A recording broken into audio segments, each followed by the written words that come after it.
दिगंबरा दिगंबरा श्रीपाद दिगंबरा दिगंबरा दिगंबरा श्रीपाद दिगंबरा.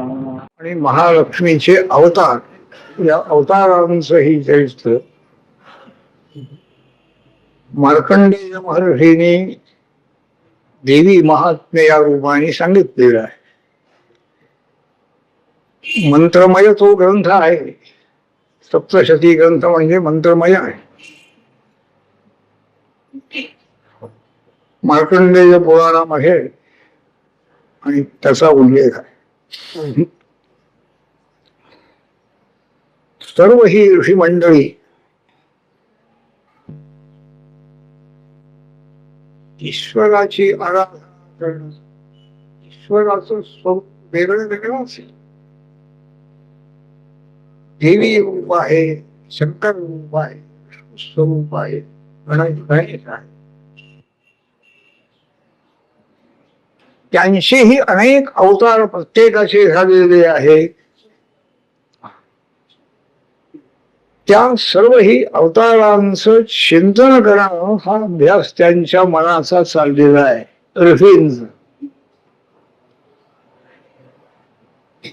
तप करणं, तप शब्दाचे दोन अर्थ आहेत. तप संतापे, कष्ट सहन करणं, उपास तापास वगैरे करणं. एका आसनावर राहणं, वेगळी वेगळी आसन आहे. गरुडासनावर अत्रि महर्षी राहिले होते, 100 वर्ष तपश्चर्यात. हा क्लेश सहन करणं हा एक तप शब्दाचा अर्थ. आणि तप आलोचने, आलोचना म्हणजे चिंतन करणं, विचार करणं. परमेश्वराची अनंत रूप आहे, देवीची सुद्धा कितीतरी रूप आहे, अनेक अवतार आहेत. आणि तेथे अवतार धारण करून अनेक कर्म केलेली आहेत. पुन्हा तर त्या अवतारांच्या कर्माचा विचार,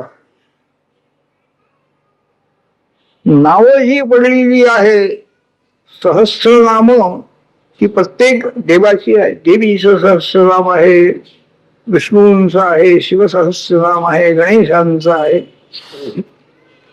सूर्यांचं आहे, सगळ्यांची आहे.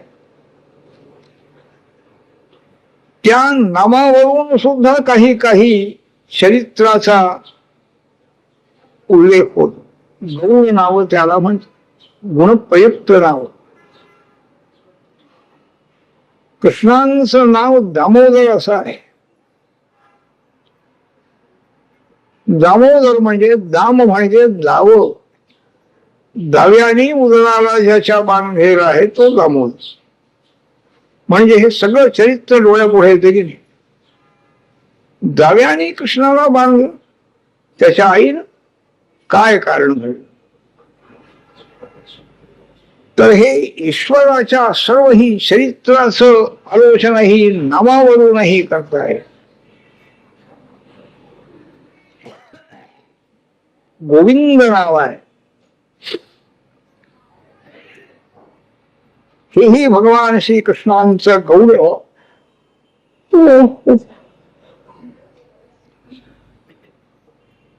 इंद्राने ज्या वेळेला पाऊस पडायला सुरुवात केली, अहंकारामुळे सगळं हे घडून येईल. गोकुळातल्या लोकांनी आपली पूजा केली नाही, त्या कृष्णाचं ऐकलं त्यांनी आणि पूजा मोगली, यज्ञ बंद केला. कृष्ण म्हणजे काय, मनुष्य आहे म्हणाले आणि मी देव आहे. त्या अहंकारामुळे द्वेष निर्माण झाला. त्या गोकुळवासी लोकांच्या बद्दल सर्वांचा नाश करण्याकरता पर्जन्यवृष्टी इंद्राने सुरू केली. त्यावेळी गोपाल कृष्णाने गोवर्धन पर्वत धारण करून सर्व गोकुळाचं संरक्षण केलं. गायी आल्या, गोपाळ आले, गोपी आल्या, सगळ्यांचं संरक्षण. इंद्राचा अहंकार दूर झाला, तो शरण आलेला. कामधेनू माता ही आली, आणखी तिनं सांगितलं तुम्ही होता म्हणून आज आमचं रक्षण झालं म्हणाले गायींचं. आमचे इंद्र तुम्हीच आहात, आम्ही ह्या इंद्र मानत. गायींचा इंद्र, त्या गायींनी आपला इंद्र म्हणजे भगवान गोपाळ कृष्ण नाव दिलेलं आहे.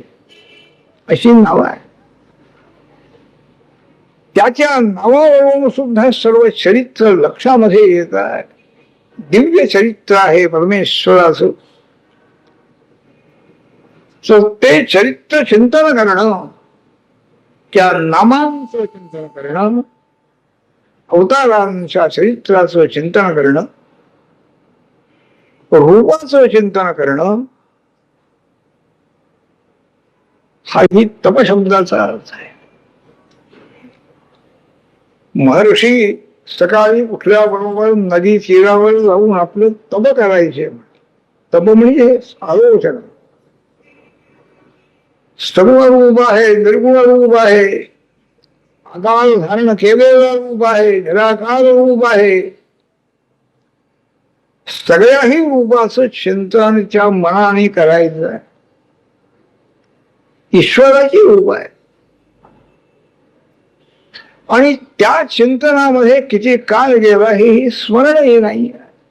ध्यान योग जो म्हटलेला आहे, ध्यान म्हणजे चित्त स्थिर होणं. ध्यानावस्थेमध्ये ध्यान मी करतो आहे अशी थोडी भावना राहते. ध्याता ध्येय आणि ध्यान क्रिया त्रिपुटी शिल्लक आहे.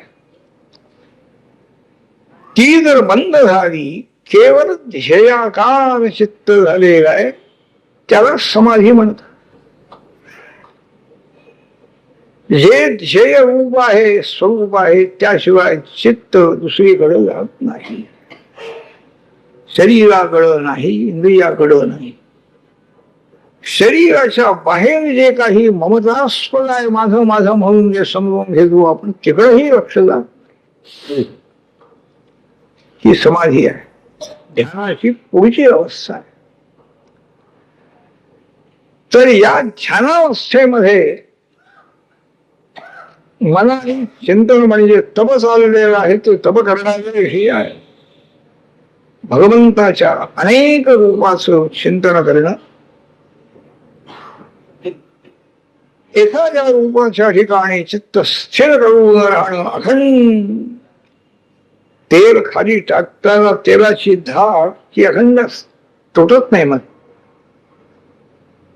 ती तेलाची धार जशी अखंड, मध्ये काही खंड नाही, त्याप्रमाणे अखंड एकाच ठिकाणी चित्त सारखं तिथं आहे.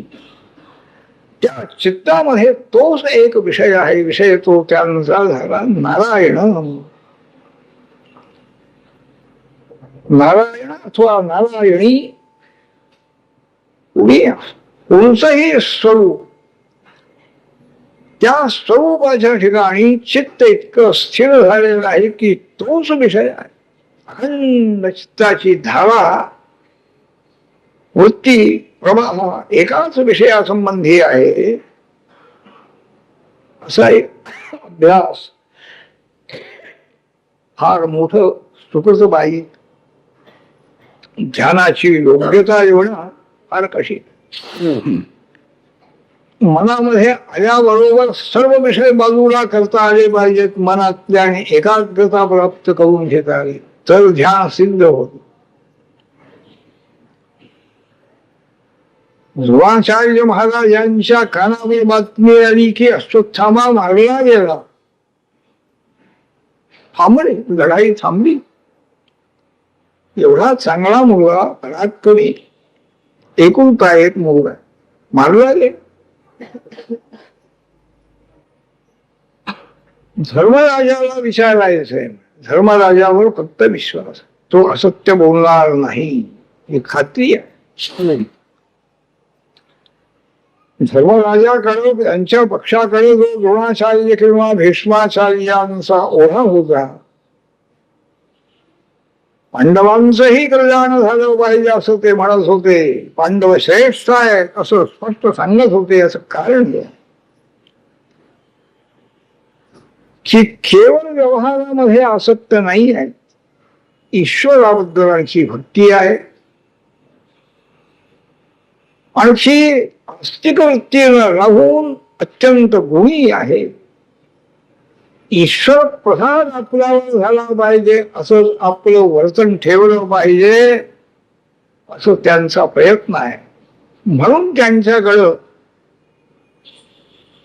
दुर्योधनाचे जरी सेनापती किंवा आणखी कार्य करणारे भीष्मद्रोह होते तरी त्यांचा ओढा इकडं होता.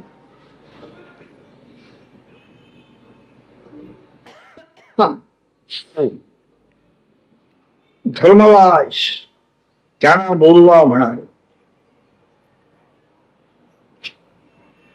त्यांना विचारायचंय मला, अश्वत्थामा मेला का? त्यांनी सांगितलं तर खरं.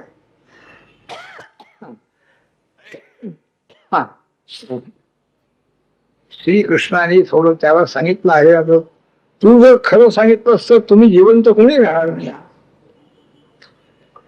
आज द्रोणाचार्यांचा शेवटचा दिवस, 5वा दिवस आहे. अश्वत्थामा जिवंत आहे असं जर तू बोलून गेलास तर मग रागा जास्ती लागला. खोटं मुद्दाम या शत्रूने उठे कुणीही जिवंत ठेवायचं आणि त्यांच्याजवळ तशी शक्ती आहे. त्याच्यासारखं असं ज्ञान कोणालाही नाही. वाटेल त्या अस्त्राचा वापर करू तुमचं सर्व सैन्य मारल्याशिवाय ते राहणार नाही. इतक्या लोकांची हत्या हे पाप तुला लागणार आहे, काय करणार तू? खरं असेल ते सांगायचं. खरं असेल ते सांगायचं म्हणजे मग लढाई सुरू कशाला केलीस? राज्य पाहिजे ना तुला, राज्य देणार नाही म्हणून दुर्योधनाने सांगितलं, म्हणून तर लढाईला आरंभ झाला. आणि इथं आता खरं खोट्याचा विचार कसा करायचा? व्यवहारामध्ये पूर्ण सत्य हे कठीण आहे.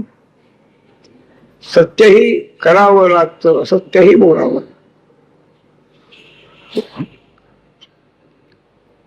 केव्हाही आणि कुठेही खोटं बोलणार नाही हा नियम शक्य कसा आहे म्हणा. म्हणून अल्पनियम करायचे. या अल्पवच आहे, सत्य हे बोलायचं आहे, पण एकदम महाव्रत घेता येणार नाही संसारी लोकांना. सर्व काळामध्ये सर्व देशामध्ये सत्यच बोलायचं, खोटं बोलायचं एकदम कसं शक्य आहे? वाणीवर तशी सवय तरी आहे का? मनाची तयारी तरी आहे का तितकी? म्हणून अभ्यास करण्याकरता म्हणून आणखी अल्पव्रतही त्यांनी सांगितलं.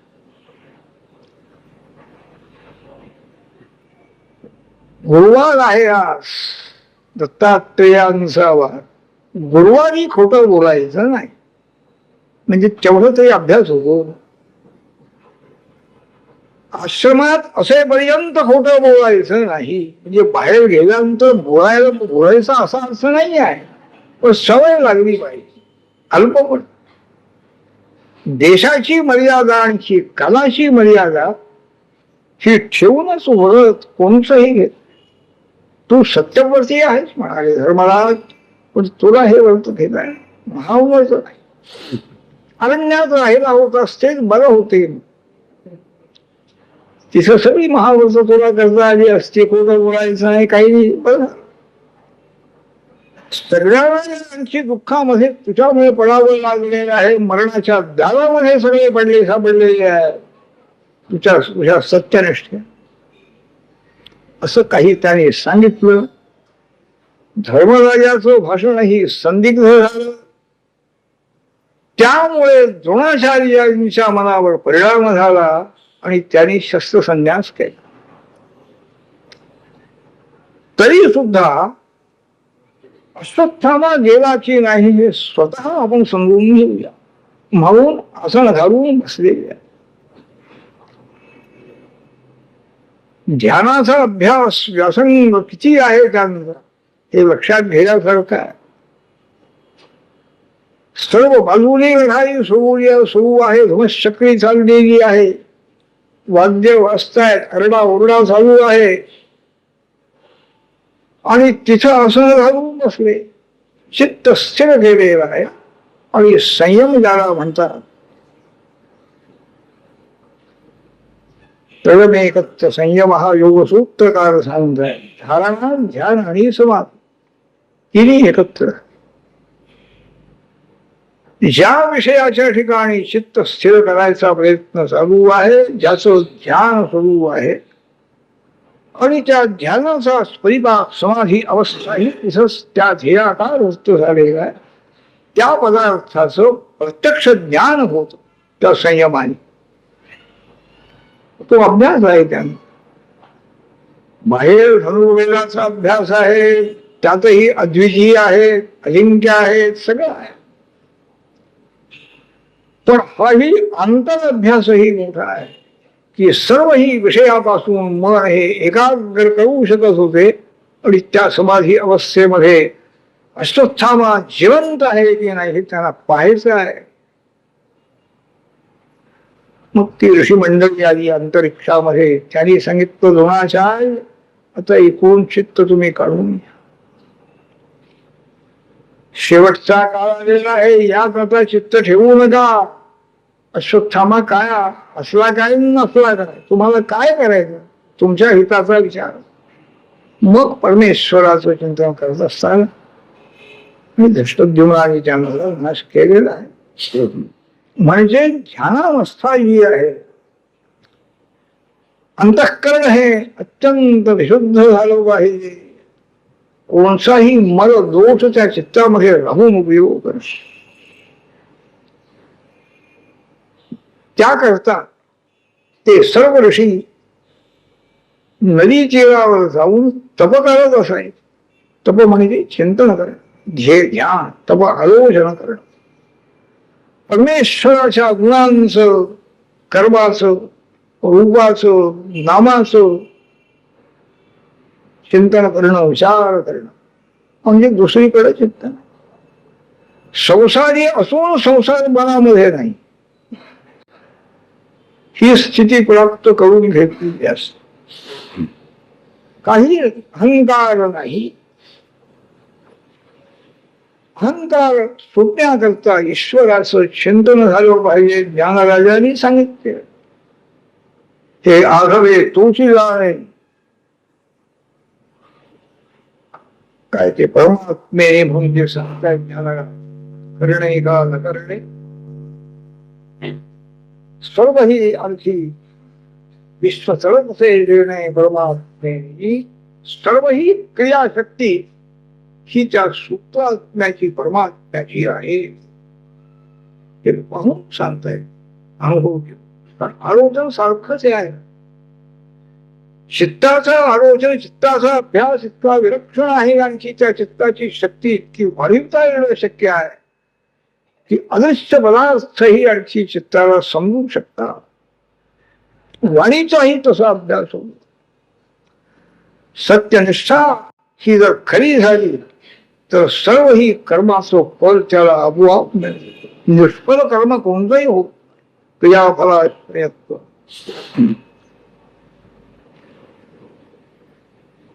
तर त्याकरता अहंकार सोडा म्हणतायत की कर्तृत्व नाही आहे.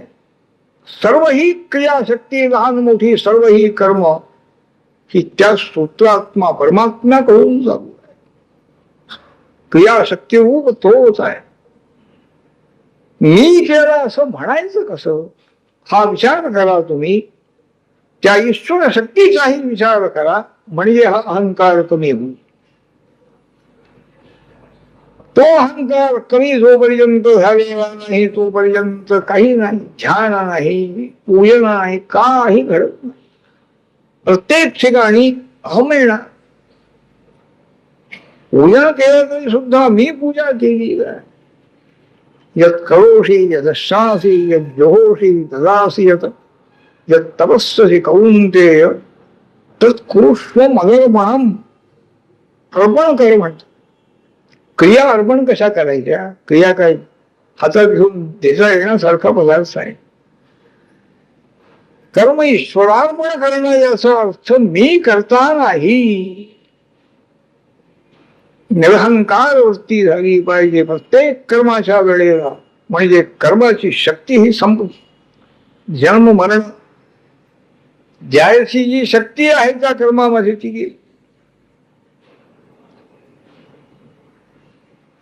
तर ही ईश्वरार्पण बुद्धी, निरहंकार होणं हीच ईश्वरार्पण बुद्धी. वस्तुतः कर्तृत्व आपलं नाही आहे हे शास्त्र प्रमाणाने आणखी संत महात्म्यांच्या शब्दावरून आपल्याला कळून येत आहे. त्याप्रमाणे प्रयत्न करून समजून घेण्याचा प्रयत्न करायचा आहे. बुद्धीला आणखी तो विषय जायचा. कर्तृत्व आपलं नाही. क्रियाशक्ती ही परमेश्वराची आहे हे पक्क समजल्यानंतर अहंकार राहू शकत नाही. आरोपाया मी करतो असं नुसतं समजून घ्यायचं. तो शेवटपर्यंत अहंकार दुर्योधनाचा केला नाही. पडले त्यांनी सांगितलं आता तरी थांबवा युद्ध.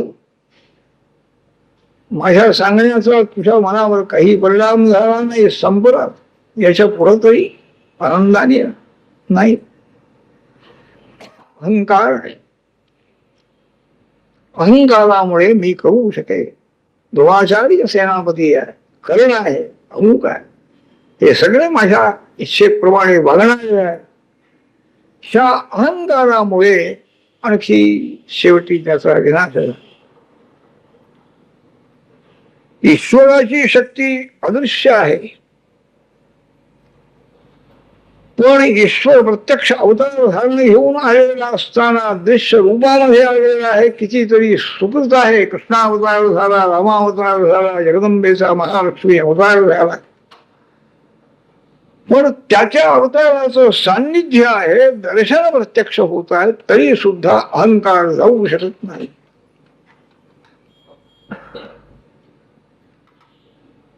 भगवान गोपाल कृष्णांचं चरित्र किती दिव्य आहे अर्जुनाला माहिती नव्हतं का? विश्वास भक्ती मोठी होती अर्जुनाची. युद्धाला निमंत्रण करण्याकरता गेला अर्जुन, आम्हाला सहाय्य करा आपण प्रार्थना केली. दुर्योधनही गेला होता, पण फक्त बाह्य अंग त्याला बहिरंग वृत्ती होती. कृष्ण हे मोठा शूर आहे, पराक्रमी आहे. तो जर आपल्या पक्षाला मिळाला तर आपल्याला निश्चित विजय आहे. भीष्म द्रोण आहेतच आहे, त्यापैकी एक कृष्ण. एवढी समजून अर्जुनाची बुद्धी निराळी आहे. कृष्ण भगवान परमेश्वर आहे. परमेश्वराची शक्ती मोठी आहे ही श्रद्धा त्याला आहेच नाही. संस्कारही उत्तम आहे. दैवी संपत्ती घेऊन तू जन्माला आलेला आहेस, भगवान स्वतः त्याला सांगतोय.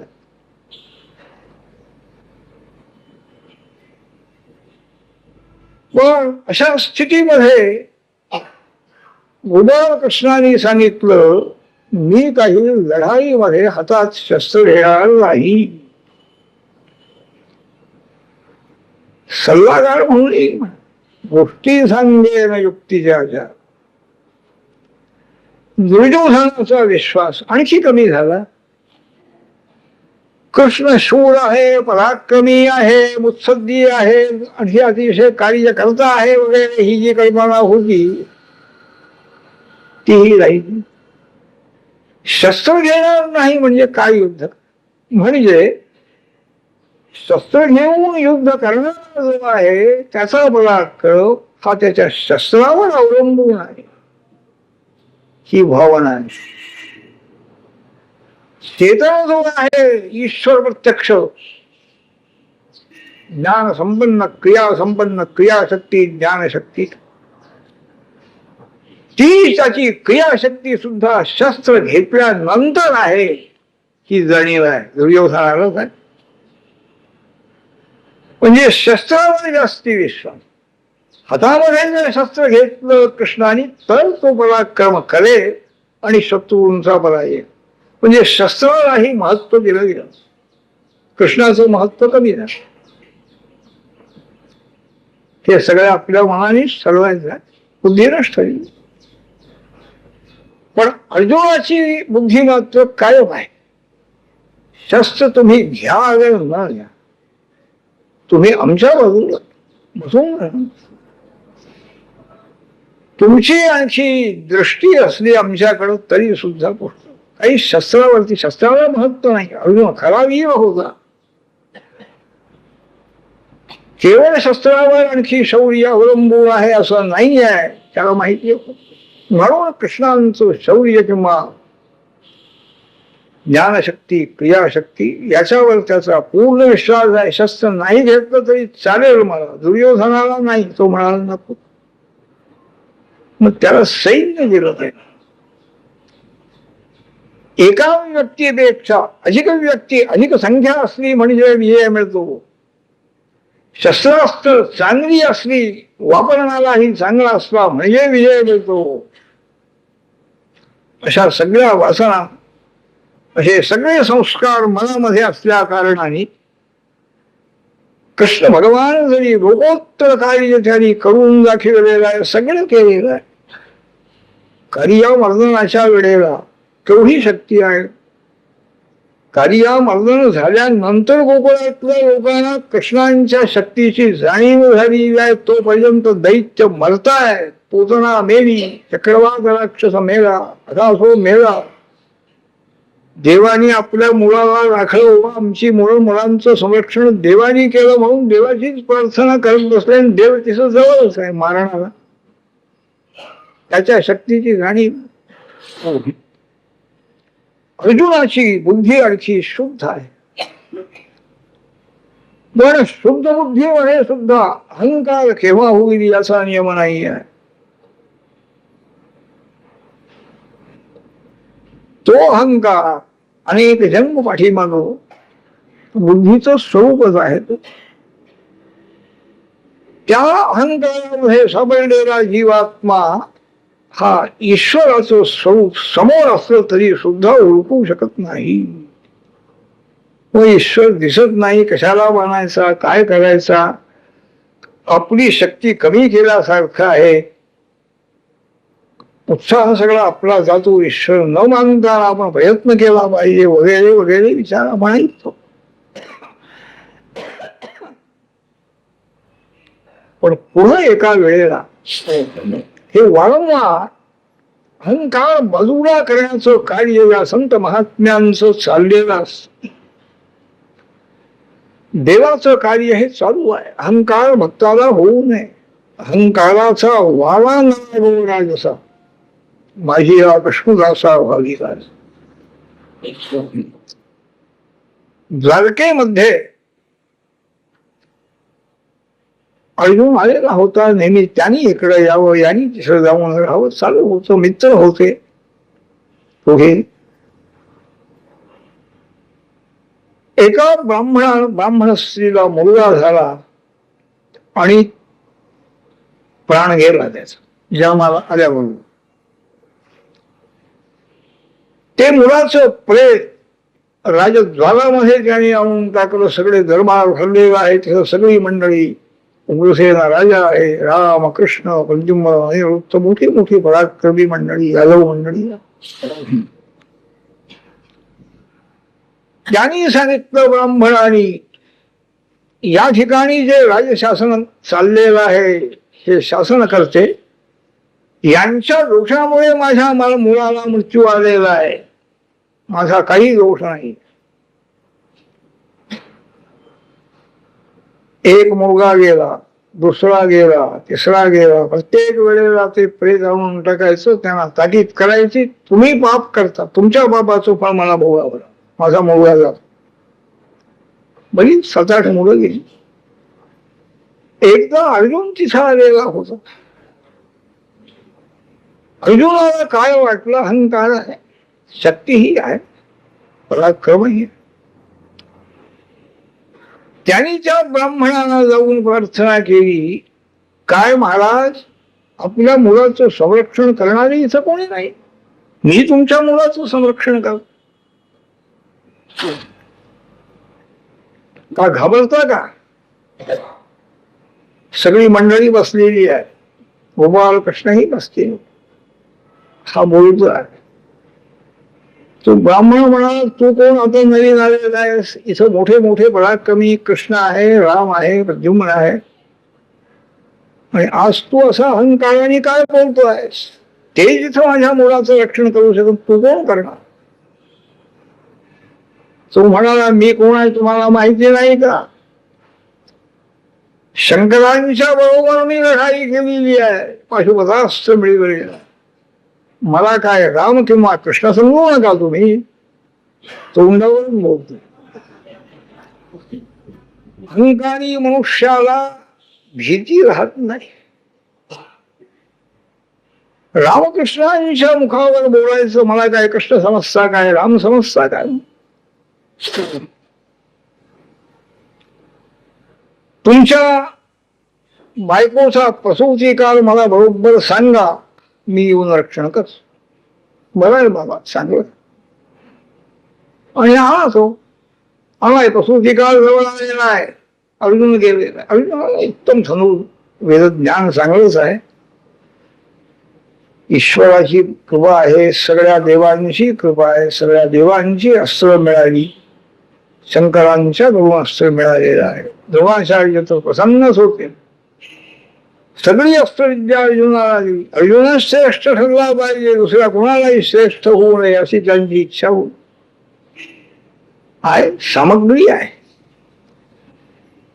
योग्यता आहे, पण मी योग्य असं तोंडाने सांगणं ही योग्यता आहे. ज्ञान आहे ते.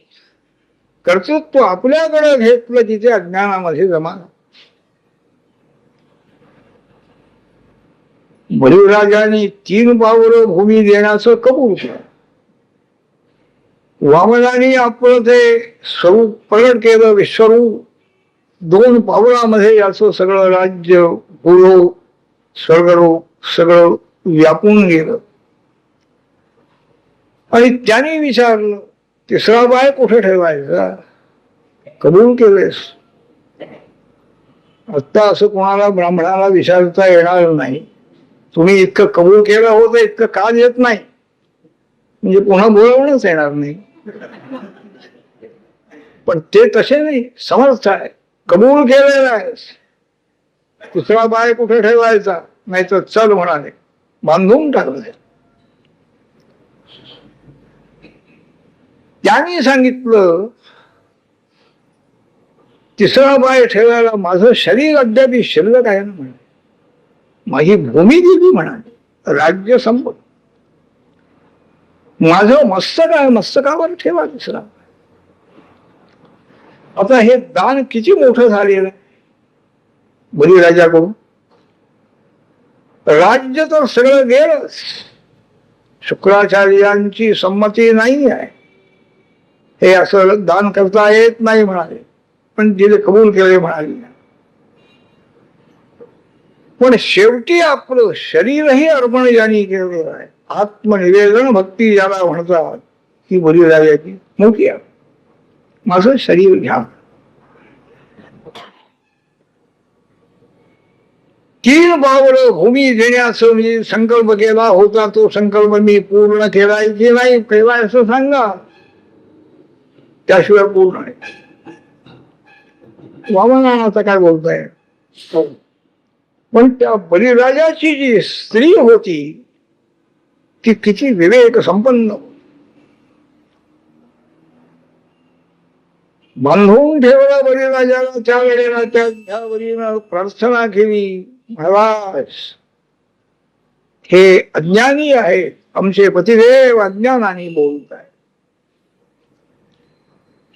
तुम्हाला दान करायचं म्हणजे मालकी पाहिजे ना. स्वतःच्या वस्तूचं दान दुसऱ्याला करता येतं. इदं न मम म्हणून ते स्वत्व सोडायचं आहे. स्वत्व पाहिजे ना पूर्वी. दोन पावलं भूमी दिली असं असं म्हणतायत. ही एक चूक आहे. आणि तिसरं पाऊल ठेवण्याला माझं शरीर माझ्या मस्तकावर पाऊल ठेवा. यांचं शरीर यांनी केले काय? त्या संपूर्ण विश्वजग ज्यांनी निर्माण केलेला आहे तो जगाचा स्वामी आहे. हे एवढ्याला कळत. विश्वेश्वर म्हणजे स्वतःला समजतं आहे आणि स्वतःच्या शरीरावरचंही स्वामित्व आपलं समजतं आहे. आणि हे शरीर माझं तुम्हाला देतो आणि मी दान केलं असं म्हणा. कोणी सांगितलं दान करा? तुमचीच वस्तू तुम्हाला द्यायची आणि दान केलं म्हणायचं केवढं अज्ञान आहे. याबद्दल याला क्षमा करा. नाही, दान नाही होऊ शकत. क्रीडार्थमात्म जगत कृतंते स्वाम्यं तत्र कुहियो परईश परमेश्वरा स्वतः आणखी लीला म्हणून सर्व विश्व सहज ज्यांनी निर्माण केलं असे आपण. परंतु आपल्याला अहंकार नाही आहे. सर्वांच्या कल्याणाकरता आणखी आपण रूप धारण करता, अनेक अवतार धारण करता, अनेक लोकांची कार्य करता, संकटातून निवारण करता. पण काही मी केलं असं काही नाही. आणि तुम्ही निर्माण केलेलं जे काही राज्य म्हणा, शरीर म्हणा, हे माझं समजून मी दान करतो म्हणायचं म्हणजे केवढा अज्ञान आहे.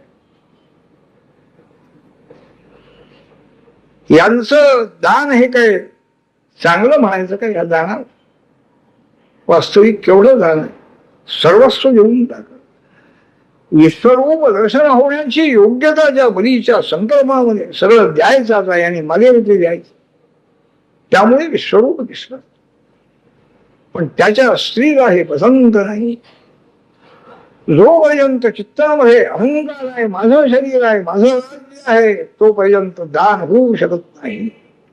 दान करण्याचा अधिकार कोणालाच नाही.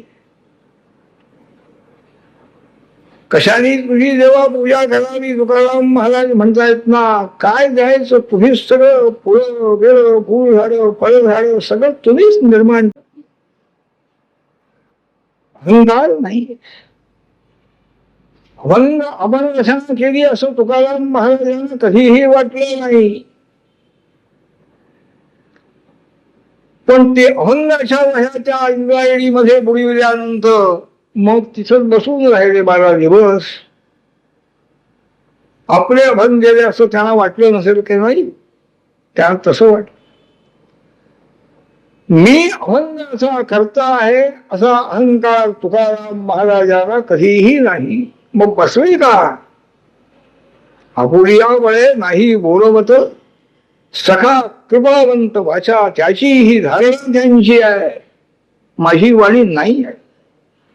अर्थात ज्याच्या वाणीतून हे अभंग निघालेले आहेत ते अभंग शिल्लक राहिले तर लोकांचं कल्याण होईल ही तळमळ म्हणावं. तुला म्हणे लोकांनी म्हणावं आणि माझी कीर्ती व्हावी असं कसं वाटेल? त्या वाणी माझी नाहीच आहे. विश्वरूपी परमेश्वर आहे. कर्तृत्व त्याचं आहे, माझं कर्तृत्व नाही. भगवान शंकराचार्य महाराजांनी सौंदर्य लहरी नावाचा एक मोठा ग्रंथ केलेला आहे. मंत्रमय आहे. प्रत्येक श्लोक म्हणजे मंत्रात्मक आहे, प्रयोग आहे त्याचे. त्याचं अनुष्ठान केलं म्हणजे तिची फळं प्राप्त होतात. सर्व ग्रंथ लिहून झाल्यानंतर शेवटचा श्लोक त्यांचा आहे. प्रदीप ज्वालाभी दिवस कर निराजनाविषयी. आई, ही रचना माझी नाही आहे. हे स्तोत्र मी केलं असं म्हणू शकत नाही. तसं म्हटलं तर निरांजन लावायची आणखी सूर्य नारायणाला ओवाळायचं काय? हे काय शोभत काय? सूर्याचा प्रकाश केवढा आणि तुमच्या निरंजनाचा काय उपयोग? सुधासुते चंद्रोपर जल जल लवैही अर्घ्य रचना. चंद्र प्रकाशित झाल्याबरोबर चंद्रकांत मयातून पाझर फुटतो आहे. ते पाणी घ्यायचं आणि चंद्राला अर्पण करायचं आणि मी अर्पण केलं म्हणायचं. हे काय शोभणाचं. स्वकीय रंभो ही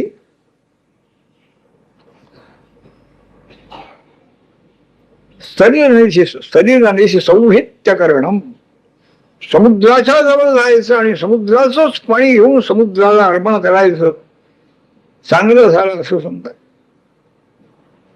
त्याप्रमाणे त्वदीयाभिर्वाग्भिः तव जननी वाचाम स्तुतिरियम्. हे वाग जननी आई, तुझ्याच वाणीनं तुझी स्तुती झाली आहे. आचार्य महाराज जगदंबेचीच वाणी आहे असं सांगताय.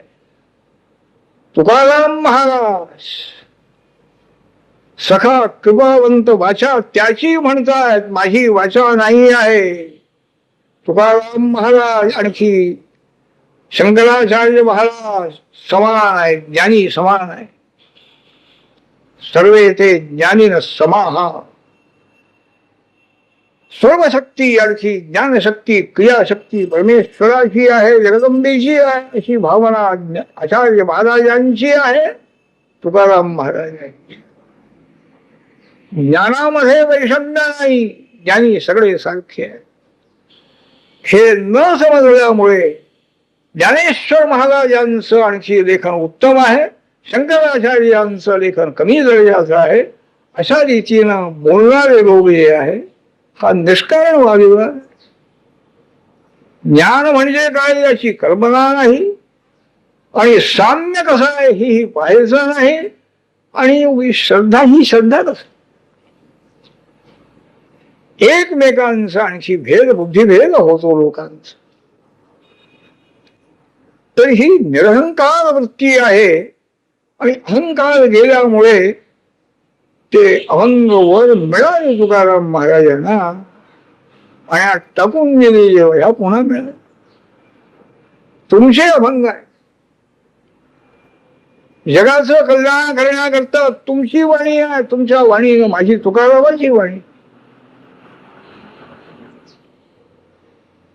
ही अशा प्रकारची जी काही स्थिती आहे, अर्जुनाला झालेला अहंकार गेला. अर्जुन त्या ब्राह्मणाच्या ग्रहामध्ये शक्ती आहे, उत्तम आहे, अस्त्रविद्या उत्तम आहे, यात काही वाद नाही आहे, पण अहंकार नको.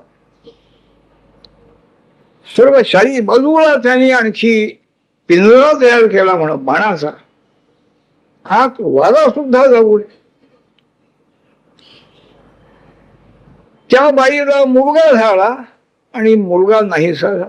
इतके दिवस एक मुलगा गेला, मुलाचं शरीर प्रेत तरी राहत होत, शरीरही नाहीस. इतक्या व्यवस्थेतून ब्राह्मण निंदा करायला काय म्हणाले, गप्पा मांडल्यास तू मला काय कृष्ण समजता काय, राम समजता काय, आणि काय केलं ते मुलाचं शरीर सुद्धा नाही म्हणा. इतका तुझी शक्ती व्यर्थ आणखी अहंकार कशाला दाखव. जाऊ ना सगळीकडं सर्व लोकांमध्ये फिरून आले. दैवी शक्ती ही त्याने मिळविली होती, पण तो अहंकार तेवढा जायचा होता. तो जाण्याकरताही होईना. सगळीकडे फिरून आला, मुलाचा पत्ता नाही. मग त्यांनी प्रतिज्ञा केली होती, जर तुमच्या मुलाचं रक्षण करण्याची प्रतिज्ञा माझी सफल झाली नाही तर मी अग्नीमध्ये प्रवेश करीन.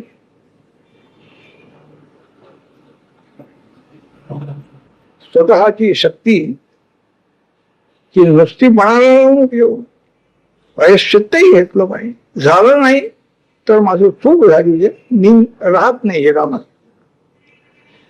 अग्नी प्रदीप्त केलेला आहे, धनुष्यबाण घेऊन अग्नीमध्ये आता शरीर त्याग करण्याकरता अर्जुन निघालेला. अरे गोपाल कृष्ण खांद्यावर हात ठेवला. काय चाललंय अर्जुना, प्रल्हादावर काय म्हणाला, तुम्हाला काय माहिती नाही काय, काय चाललंय म्हणजे. त्या ब्राह्मणाला मी वचन दिलं होतं की माझी प्रतिज्ञा पूर्ण झाली नाही, आणि एवढंच काम आहे, ब्राह्मणाची मुलं बरी, मला सांगायचं नाही. तू आपलं बोलायला लागलास, मी मला काय राम समजता काय, कृष्ण समजता काय, मी अर्जुन आहे म्हणे, आम्ही गप्प बसलो म्हणाले. सर म्हणा दाखवतो तुला म्हणून. साहजिक शक्ती आहे, आणलेली शक्ती नाही, अहंकाराची शक्ती आणलेली असते, ती टिकत नाहीये. नुसतं म्हणायचं तेवढं आहे, नैसर्गिक शक्ती. आणि आपल्या दिव्य रसातून सप्त समुद्र, सप्त द्वीप, लोकारूप पर्वताच्याही पलीकड आणि त्या महाकालाच्या स्वरूपापर्यंत गेलेले आहे. नमस्कार दोघांनीही केला त्या परमेश्वर स्वरूपाला. तुम्हाला पाहण्याकरता मुलं आणलेली आहेत, म्हणाली घेऊन जावं, लवकर या. ही सगळी मुलं आणली आत्तापर्यंत गेलेली, त्या ब्राह्मणाला घेऊन. त्यावेळेला अर्जुनाच्या मनाची खात्री झाली, अहंकार पूर्ण गेला. यत्किंचित पौरुषम लोके मेने कृष्णानुकंपितम. जगामध्ये जेवढं शौर्य आहे, पराक्रम आहे, पौरुष म्हणून जेवढं आहे, ते कृष्णाच्या अनुकंपेचं फळ आहे. त्याच्या अनुकंपेमुळे सगळं जगातलं कार्य करणारे लोक कर्तृत्व बाळगतात, अभिमान समजतात. तो समजून घेणं बरं नाही, सगळं देवाचं. खरं श्रीकृष्णा स्वरूपाचं ज्ञान त्या वेळेला त्याला झालेलं आहे, पण चमत्कार दाखवावा लागला. चमत्काराशिवाय काय होणार. संत महात्मे सुधारणा करण्याकरता असे चमत्कार, त्यात त्यांना काही स्वतःची कीर्ती झाली पाहिजे हा अभिमान. भिंत चालली, ज्ञानेश्वर महाराज बसलेली भिंत चाललेली आहे. सांगदेव आकाशातून येत आहे, त्याला अभिमान आहे.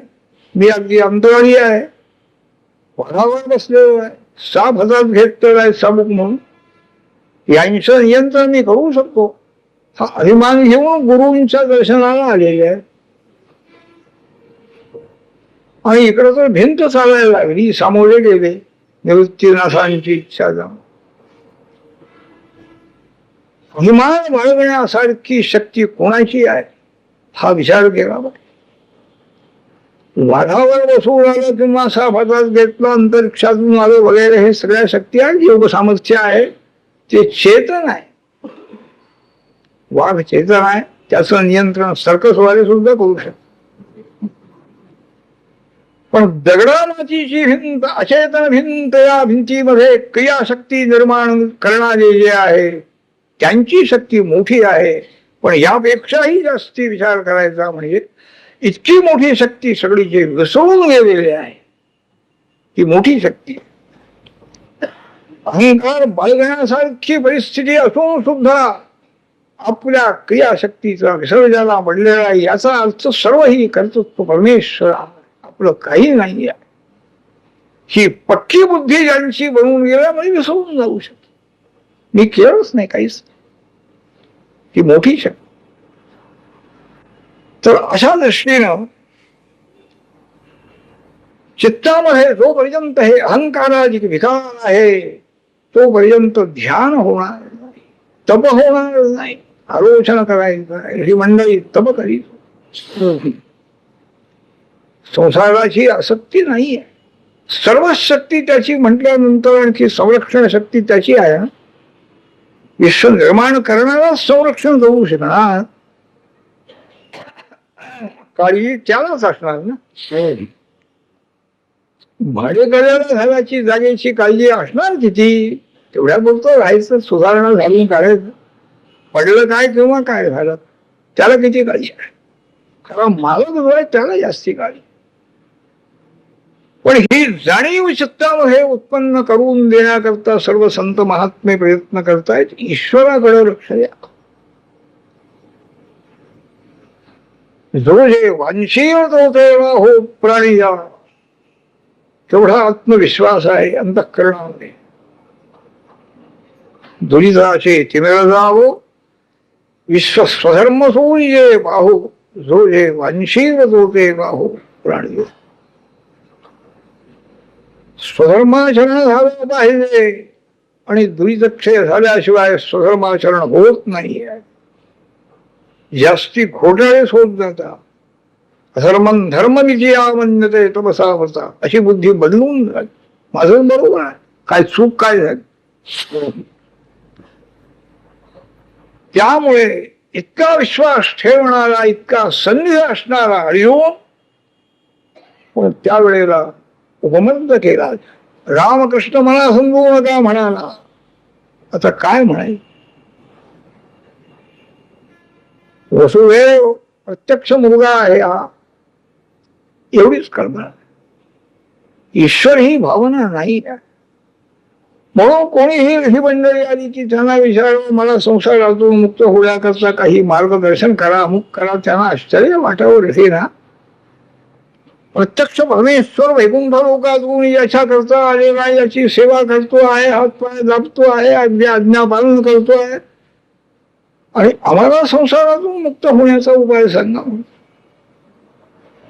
पण नारद म्हणाले अशीच सन्निकर्षोत्तर मर्त्यानाम अनादरण कारणम. अहंकार का निर्माण होतो, अनादर का होतो. जास्ती सान्निध्य आहे, जास्ती सान्निध्य आहे. वसुदेवाला मुलगाच आहे हा बरा. ईश्वर काय समजायचं. किती लोकोत्तर गोष्टी त्याच्या डोळ्यादेखत घडलेल्या आहेत. कंसाचा नाश केला त्यांनीच पाहिजे, सर्वांची सुटका केली, सगळं त्यांनी पाहिलं पाहिजे. कंसन नागायुत प्राण, 10,000 हत्तीचं सामर्थ्य ज्याच्याजवळ होतं अशा कंसाला एका झटक्यासाठी मारून टाकले. विरोध संपवून टाकले. अहंकाराने केला जाणारा प्रयत्न, हा प्रयत्नवाद शेवटी आणखी समूळ नष्ट होतो. ईश्वर शक्तीमुळं जीवाच्या अहंकाराची शक्ती, जीवाची वैयक्तिक शक्ती किती चालणार. कंसाने काही कमी प्रयत्न केले. 8वा जन्माला येऊच नये. द्रौपदीला आपल्या देवगीला मारायचं ठरवलं. तो मुलगा नाही, मुलगी झाली. मुलगीही निघून गेली आकाशामध्ये. आणि मग सगळे लोक सगळ्यांच्या सांगण्याप्रमाणे जेवढी 10 दिवसाच्या जन्माला आलेली मुलं सगळी मुलं मारायची ठरवलं. म्हणजे मी जिवंत राहिलो पाहिजे. मुलं गेली तरी हे राज्य. परंतु काय उपयोग काय झाला त्याचा. अवतार व्हायचा तो झाला. अनेक दुर्जनांचा संहार झालेला आहे. कार्यानाथ तिथं आणखी गोकुळामध्ये येऊन राहिला, त्यालाही घालवून दिलेलं. इथं राहायचा तुला अधिकार नाही म्हणा. गोविंदखेड भुंजतान नदी, गाई किंवा माणसं यांचा हक्क आहे या पाण्यावरती. पाणी पिऊन जर ते मरायला लागले तर तू इथं राहू शकत. किती विषारी तो नाग आहे, पण काही त्या विषाचा संबंध. कोणीचीही शक्ती ईश्वर शक्ती पुढे कार्य करू शकत नाही ना. ईश्वर भक्ती करणारे, योगाभ्यास करणारे महात्मे त्यांना सुद्धा विषबाधा होत नाही म्हणतात. अग्नीची बाधा नाही, विषाची बाधा नाही, त्या सिद्धी ज्या सांगितलेल्या आहेत त्यांना सुद्धा कोणीचीही बाधा होत नाही. मग प्रत्यक्ष ईश्वराला काय बाधा होत. त्या कार्यालाही तिथून त्या डोहातून काढून टाकलेला आहे, शुद्ध पाणी करून टाकलं. गोपी गोपार यांचं संरक्षण करण्याकरता भगवान गोकुळात आले होते अवतार घेऊन. आईला सुद्धा सोडून आलीच. इतकं प्रेम त्या गोपीवरती किंवा यशोदेव नंदावर इतकं प्रेम, तेही प्रेम करत होते. अहंकार नाही, कधी नाही. आदरभाव कायम आपल्या अंतःकरणामध्ये परमेश्वराबद्दल आदरभाव कायम राहिला पाहिजे. त्याकरता आणखी ज्यांची धडपड झाली आहे त्यांच्याकरता देव येणार नाही. तर ही जी अशा प्रकारची शुद्ध चित्ताची अवस्था आहे त्यावेळेला ध्यान घडू शकतं भगवतीचं. परमेश्वराचं ध्यान आणि ध्यान भूमिका एकदा मिळाल्यानंतर पुढचं काही हे आहे सगळे गोष्ट समाधी अवस्था जर ज्याला प्राप्त झाली त्या समाधी अवस्थेमध्ये कालाचं ज्ञान नाही, देशाचं ज्ञान नाही, देहाचं ज्ञान नाही. संपलं कालच संपला बुद्धीतून. कालच निघून गेल्यानंतर आयुष्य किती किती आहे, आमच्या घरात आहे की नाही, पुढे की नाही, हे कालावर इतका काळ जायचा आहे, इतक्या काळामध्ये सध्याचा काळ असा आहे, या काळाला इतकं पुरलं पाहिजे. काल ही भूमिकाच नाहीये. त्यामुळे अंतःकरण इतकं मोकळं झालेलं आहे. भीष्माचार्य महाराज उत्तरायण लागल्याबरोबर वाणी बंद करून गोपाळकृष्ण समोर उभे आहेत, त्यांच्याकडे आणखी पाहतायत आणि स्तुती शेवटी इतिमती उपकल्पिता वितृष्णा भगवती सात्वत पुंगवे विभूमी स्वसुख मुपगते क्वचित विहस्तुम प्रकृती मुपेयुषी यद्भव प्रवाह. भगवंता, आपल्याला माझी बुद्धी मी अर्पण केलेली आहे. मन वितृष्णामती ही मनाचं निरीक्षण आहे सारखं. कोणची वासना आहे काय, कोणचे कामक्रोधाधिक विकाराधिक दोष मनामध्ये आहेत काय, ते काढून टाकायचा प्रयत्न, हाच अभ्यास आहे. भगवत भक्तीचं सहाय्य त्याच्या जोडीला आहे, चरणाचं सहाय्य आहे. आणखी मनाचं निरीक्षण अखंड झालेलं आहे की थोडाही दोष राहू द्यायचा नाही. देवाचं चिंतन करायचं आपल्याला. त्या मनात ते स्थान शुद्ध पाहिजे. जन्मभर ज्यांनी आपल्या मनाचं निरीक्षण केलं, आत्मनिरीक्षण करून मन आणखी शुद्ध केलं, तृष्णा नाही, काहीही वासना नाही मनामध्ये, अशी बुद्धी मी आपल्याला अर्पण केली म्हणजे संसार सगळा देऊन टाकलेला आहे. मनाच्या बाजूला होणं, मनापासून बाजूला होणं, मन माझं नाही देवाचं अशी समजून झाली की संसार संपलेला आहे. सर्वत्र अहंकार जोपर्यंत आहे, तादात्म्य जोपर्यंत देहामध्ये आहे, मनामध्ये आहे, इंद्रियामध्ये आहे, तोपर्यंत संसार आहे. असे मोठे अधिकारी महात्मे संसारात राहू पुन्हा आदित्य. भगवान गोपाळ कृष्णानेही भीष्माचार्यांचं मोठं महत्व वर्णन केलेलं आहे. धर्मराजाला सांगितलं, बाबा केवढी ज्ञानशक्ती, वेदाचं ज्ञान आहे, शास्त्राचं ज्ञान आहे, धनुर्वेदाचं ज्ञान आहे, मंत्रशास्त्राचं ज्ञान आहे, दिव्य ज्ञानशक्ती आहे. तुला जेवढे घ्यायचं ते घे. यांचे 55-56 दिवसाचा भक्त राहिलेले आहेत, हे झालं विचारायचं, विचारून घे. जिज्ञासू आहेस तू. यांच्यासारखं ज्ञान कुठेही नाही. हे जर जाऊ नये सत्यानं सुद्धा त्या ज्ञानाचा इतका उपयोग झालेला आहे की मनातले सगळे दोष काढून टाकून तृष्णारहित आपली बुद्धी परमेश्वराला अर्पण करून भीष्माचार्य ब्रह्म प्राप्त करून घेतलं त्यांनी. तर अशा रीतीनं शुद्ध चित्ताशिवाय ध्यान होणं शक्य नाही परमेश्वराचं. आणि ध्यान हे स्तव आहे खरं. त्या तपाचा अधिकार प्राप्त होण्याकरता देवानुग्रह पाहिजे, देवीची कृपा पाहिजे, उपासना अखंड झाली पाहिजे. त्या उपासनेच्या योगाने सगळी साधना आपोआप प्राप्त होतात. दोष निवृत्ती होते, गुणप्राप्ती होते, साधनाभ्यासही अखंड चालू राहतो, प्रतिबंध सगळे दूर होतात. हे ईश्वराच्या अनुग्रहाचं कारण आहे. व्यास महर्षी आणि महालक्ष्मीचं स्वरूप अवतार कसे झाले हे क्रमाने आणखी जन्मी जगाला पुढे नेले जाते.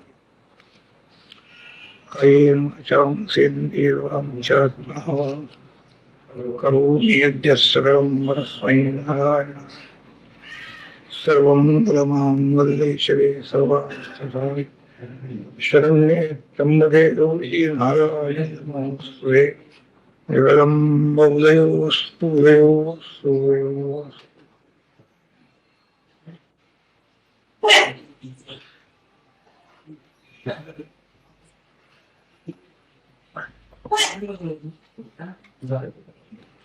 दिगंबरा दिगंबरा श्रीपाद हरिगंबरा.